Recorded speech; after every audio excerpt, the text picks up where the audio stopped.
Il était une fois Madame Lee, ménagère coréenne. Comme chaque matin, elle posait cette question « Miroir, mon beau miroir, suis-je toujours aussi belle ?» Et grâce au capteur laser installé au plafond, son miroir lui répondait. Je recherche vos paramètres santé. Masse graisseuse, 11,5%. Pulsation cardiaque, 90. Température, 36,9 degrés. Mon miroir dit que j'ai une excellente condition physique. Madame Lee doit ensuite préparer le déjeuner et se heurte à une autre interrogation. Que manger aujourd'hui? Je présente cette assiette et l'ordinateur reconnaît quel type de viande c'est et me propose une recette. Ce midi, Madame Lee mangera donc du barbecue de porc avec des patates. Problème, l'ordinateur du réfrigérateur indique qu'il ne reste plus assez de pommes de terre dans le bac à légumes. La mère de famille commande immédiatement un nouveau paquet qui lui sera livré. Elle paie en ligne grâce à un système de reconnaissance faciale. En Corée, le miroir de Blanche-Neige a pris un sacré coup de vieux. Et le futur imaginé par Samsung va encore plus loin que le conte de fées. Le monde de Madame Lee sera peuplé de stylets traducteurs pour décrypter un menu au restaurant à l'étranger. De cartes de crédit intelligentes qui regroupent toutes les cartes de paiement. De pare-brise tactiles qui équipent les voitures. D'écrans souples, faciles à dérouler et incassables. Good job. Ou encore de cet incroyable appareil qui imprime des vidéos sur papier, le Polaroid de demain. Science-fiction. Samsung assure que ces innovations arriveront sur le marché dans 5 ans. Et elle les présente au public dans des maisons du futur étincelantes en plein cœur de Séoul. Ces murs cascades d'eau qui sont en réalité de la vidéo et où s'incruste votre télévision existent déjà.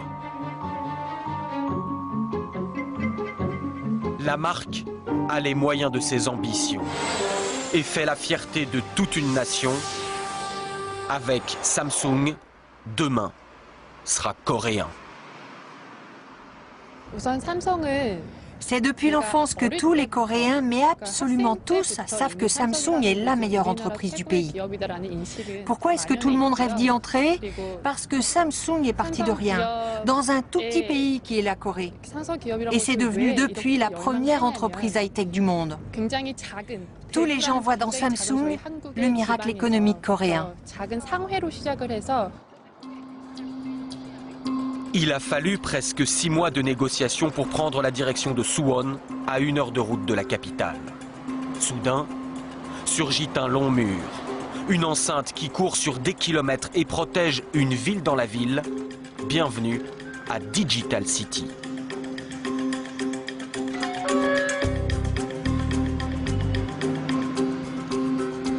C'est la première fois qu'une caméra occidentale pénètre dans ce sanctuaire. Voici l'une des 8 villes Samsung du pays. Celle-ci est consacrée à l'électronique. Avec ses 30 000 employés, elle a la taille et la population d'une ville française de province comme Auxerre. Avec ses banques, son hôpital et sa clinique dentaire. Avec ses stades, ses bars et ses restaurants. Pour fouler ces trottoirs, il faut être un membre de la famille Samsung.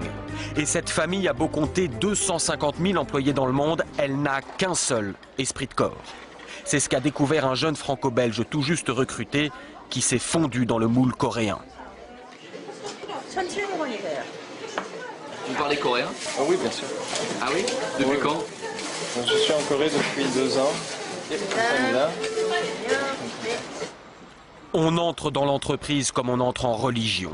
Le jeune novice a expérimenté la méthode Samsung juste après l'embauche.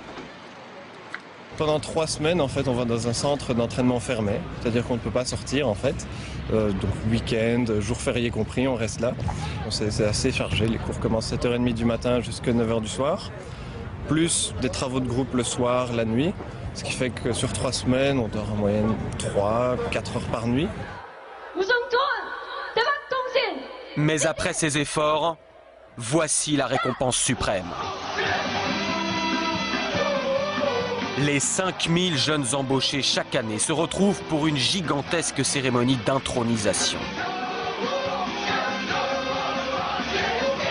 C'est l'exaltation du collectif et l'adoubement final de l'entreprise sous le slogan géant « Fiers d'être des Samsung ». I don't ever slow up, no I don't take shit. I got no love for the fakeness. If you wanna play tough and wanna hate this, I'll always show up.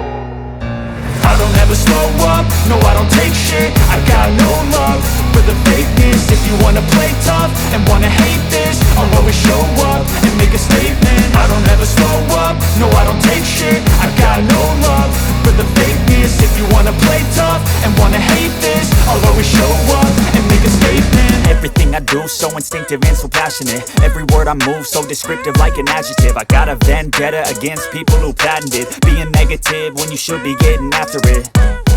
I got facts over tracks, this and that. Spitting slow, spitting fast, I could roast, I could gas. Think I'm okay at last, but I don't know if that can erase all the past. And the pettiness, a reflection of the emptiness. Hilarious, you think you're worth my time, you're delirious. Mysterious, because you hide behind a fake exterior. Inferior, you know I'll always be a bit superior. Get off of me, this ain't no humble brag. I want you to hear words, you can say them back. I want you to feel free from the chains that last.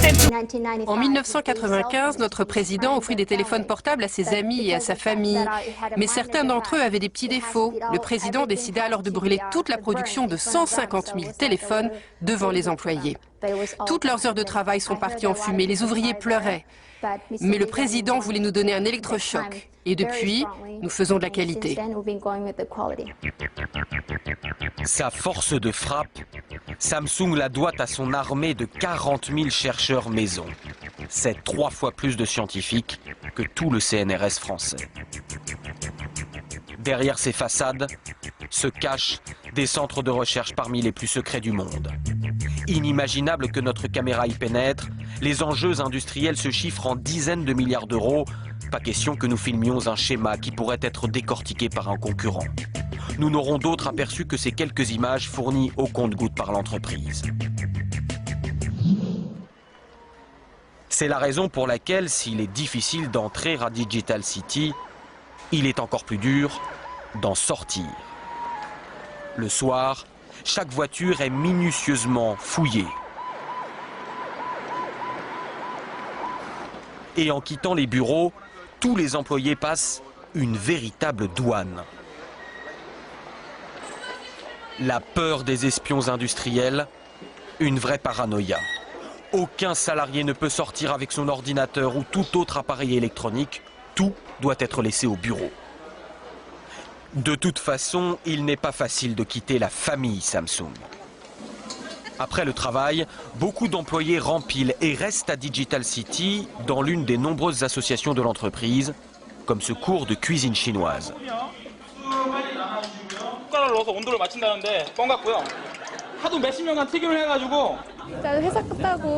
C'est vrai que je pourrais rentrer à la maison et voir un peu plus ma famille.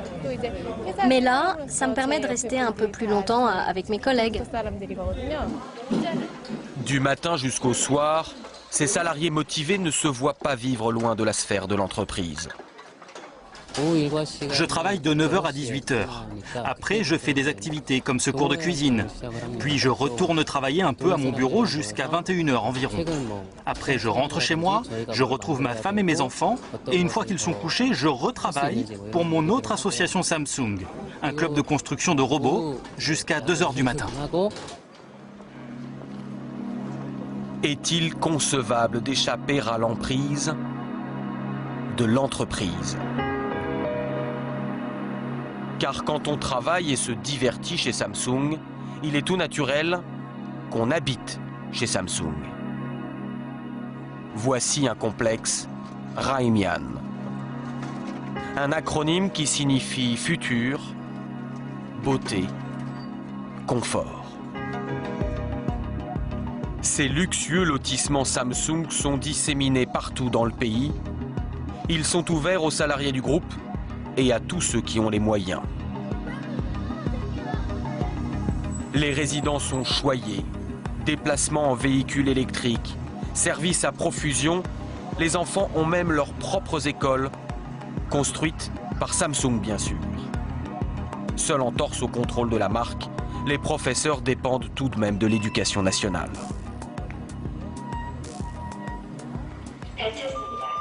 Nous avons rendez-vous chez la famille Nam. Ce couple de cadres avec 2 enfants a acheté ce 120 mètres carrés 700 000 €. Tout l'appartement est équipé en domotique et la technologie est telle que parfois les parents doivent appeler leur fils à la rescousse. Vas-y, Johnny, toi qui connais bien l'écran du frigo.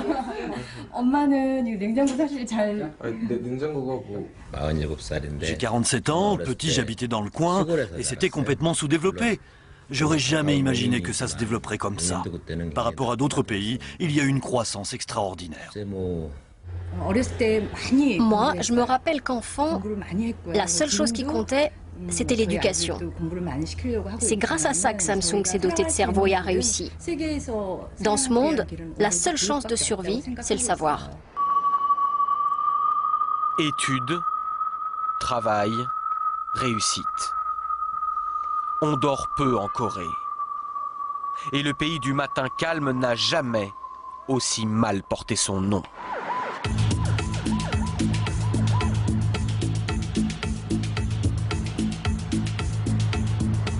Une nouvelle journée reprend. Séoul s'éveille, vrombissante. Les Coréens travaillent 40% de plus que les Français. Et dans ce Manhattan asiatique, d'autres membres de la famille Samsung sont déjà au travail autour d'un emploi du temps en 4 lettres, SADI, l'université de design de Samsung. Le groupe a créé cette école pour trouver de nouveaux talents et doper sa créativité. Les nuits blanches passées sur les projets sont nombreuses, la sélection est rude, seule la moitié des étudiants décrocheront le diplôme. Les profs sont souvent occidentaux. Est-ce que vous voyez du volume dans cet objet? Vous voyez? Tous les étudiants ne feront pas forcément carrière chez Samsung. Mais cette école a fait des émules dans tout le pays qui forment à présent près de 30 000 jeunes designers par an. De plus en plus, les étudiants coréens sont récompensés dans les grands prix internationaux de design. On a en Corée des géants comme Samsung pour l'électronique ou LG pour l'électroménager qui créent tellement de produits que c'est pour nous un terrain de jeu extraordinaire. Et je suis fier de participer à cette nouvelle vague de designers coréens. L'université ouvre ses portes, mais les laboratoires nichés au sommet du quartier général de Samsung, beaucoup moins. Voici les tâches des designers.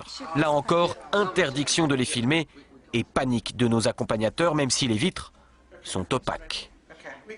Car le design est devenu un enjeu stratégique majeur. Et tous les cadres dirigeants se rappellent ce jour de la fin des années 90 où le redoutable président, toujours lui, leur a asséné un second choc de culture.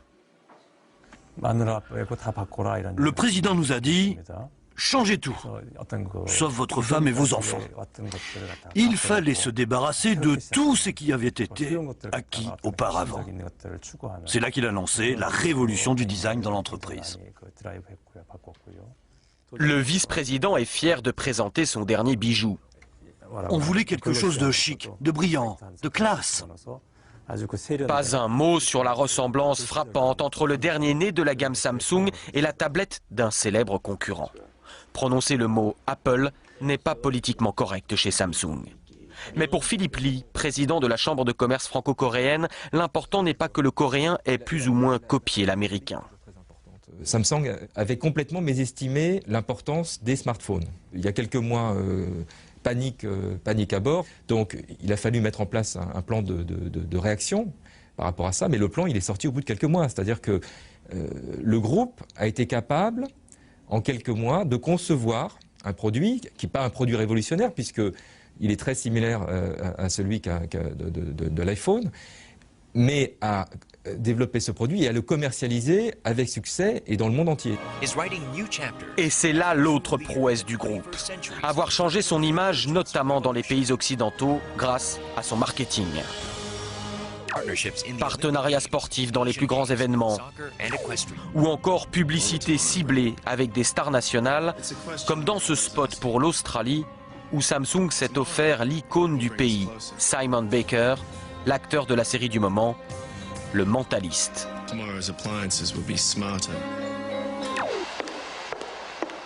Celle qui remplit vos écrans publicitaires et joue avec vos désirs de consommation, c'est elle, la vice-présidente Young-hee, grande prêtresse du marketing.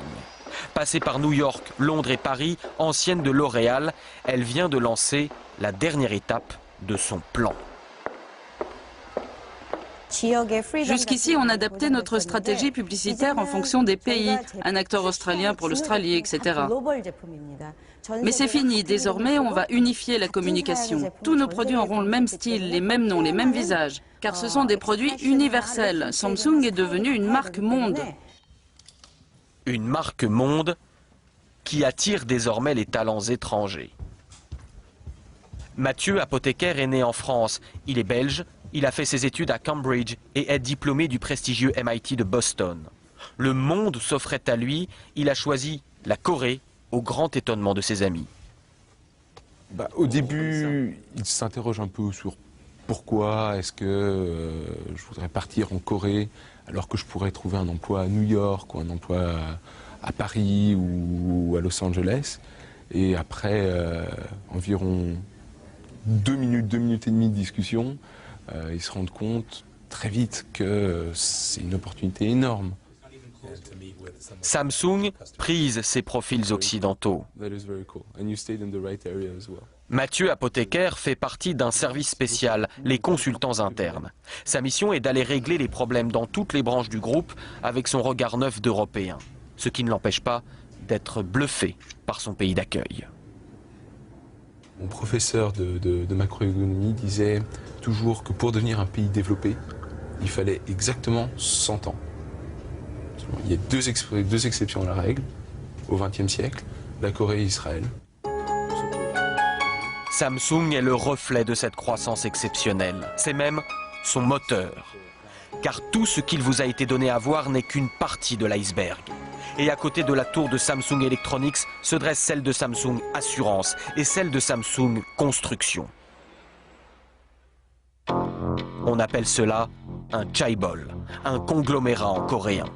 Et en la matière, le pays a construit les empires industriels les plus puissants du monde. Samsung représente 1/5 de l'économie de la Corée. Car sur les mers du globe, on bat aussi pavillon Samsung.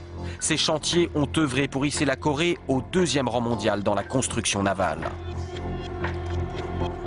Le groupe est aussi un géant du BTP, tant en Corée qu'à l'étranger. La plus haute tour du monde, à Dubaï, est une tour Samsung. Elle affiche, sur 800 mètres de haut, la suprématie du groupe. Scientifique de pointe et BTP, il n'en fallait pas plus pour que Samsung s'intéresse à l'atome. Associé à l'EDF sud-coréen, le groupe construit ses propres centrales nucléaires et l'an dernier, ses ingénieurs ont fêté un joyeux événement aux dépens de la France. Ils ont soufflé à Areva la construction de 4 réacteurs aux Émirats arabes unis. Je pense qu'en France, on ne se rend pas compte de la vitesse d'évolution, du fait qu'effectivement la Corée s'est devenu un pays concurrent de la France, ou en tout cas au même niveau, ou quasiment au même niveau que la France dans beaucoup de domaines.